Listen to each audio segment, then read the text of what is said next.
Olá, tudo bem com vocês?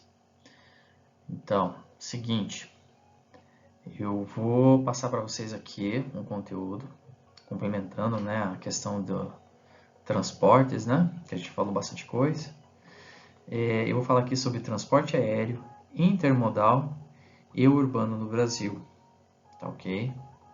Como vocês estão vendo aqui as imagens, é mais ou menos que vocês estão tendo ideia aí, né? Vamos lá.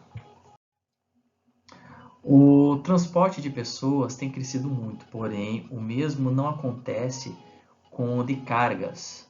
O transporte aéreo de cargas possui um elevado custo decorrente da incapacidade de deslocamento de grande volume.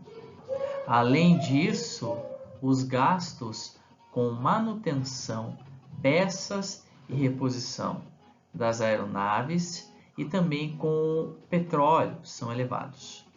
Desse modo, o transporte aéreo de cargas ocorre somente em casos específicos, cargas leves, produtos perecíveis e necessidade de agilidade da entrega ou recebimento de algo. Apesar da importância que esse meio de transporte exerce no mundo, ele tem enfrentado diversas crises que são provocadas pelo elevado custo de funcionamento dos aviões e atividades administrativas. Esse processo ocorre em alguns lugares distintos do globo, né? Então, por exemplo, aqui vocês estão vendo o seguinte, em verde são os aeroportos internacionais, tá bom? Nós temos em Foz do Iguaçu, outro em São José dos Pinhais, né? Daí temos outros aqui, tá? São Paulo, que é Congonhas e Guarulhos. Temos aqui também Rio de Janeiro,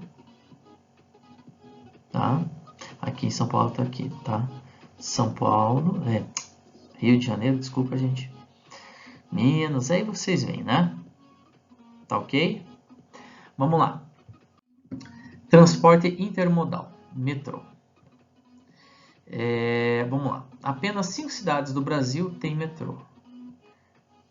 O de São Paulo, o mais lotado do mundo, tem 3 vezes mais usuários que as outras 4 cidades somadas: Rio, Recife, Belo Horizonte e Brasília. Só na Estação da Sé passam 800 mil pessoas por dia, mais do que todo o tráfego no metrô carioca.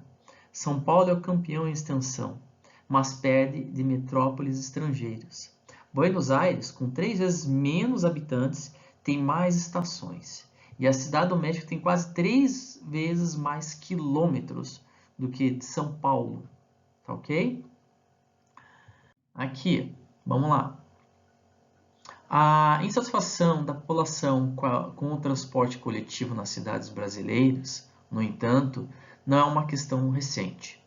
Pesquisas realizadas pelo Instituto de Pesquisa Econômica Aplicada, IPEA, em 2011 e 2012, revelaram um quadro negativo com avaliações classificadas como péssimas ou ruins, ultrapassando os 60%.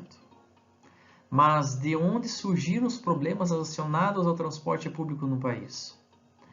Para responder essa questão, é preciso compreender a lógica da urbanização brasileira, que se estruturou a partir da lógica de países subdesenvolvidos, baseada em uma industrialização tardia e acelerada a partir da segunda metade do século XX, mediante a importação de tecnologias dos países desenvolvidos e com a instalação de empresas estrangeiras.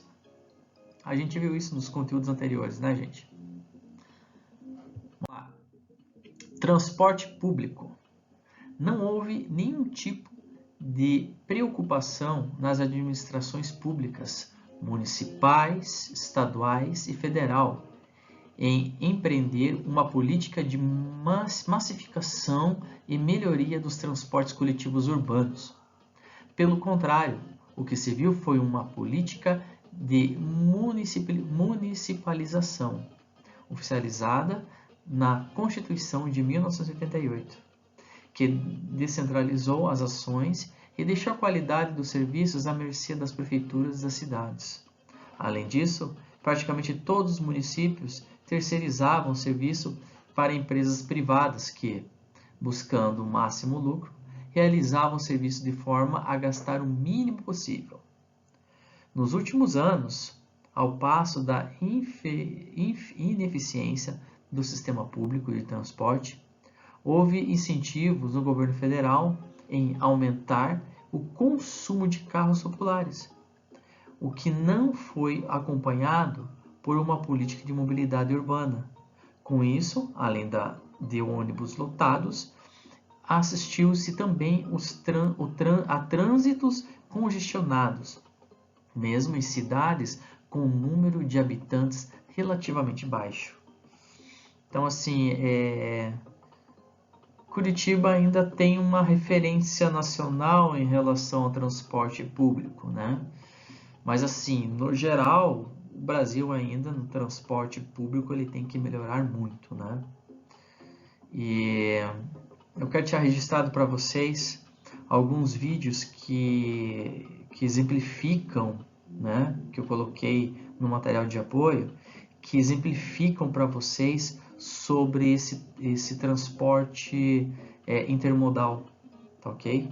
Então, fiquem de olho, acessem o material que vocês vão conseguir entender bem, tá? Então, assim, Deus abençoe vocês, que vocês tenham uma semana abençoada e na sequência de conversa, tá ok? Abraço, Deus abençoe.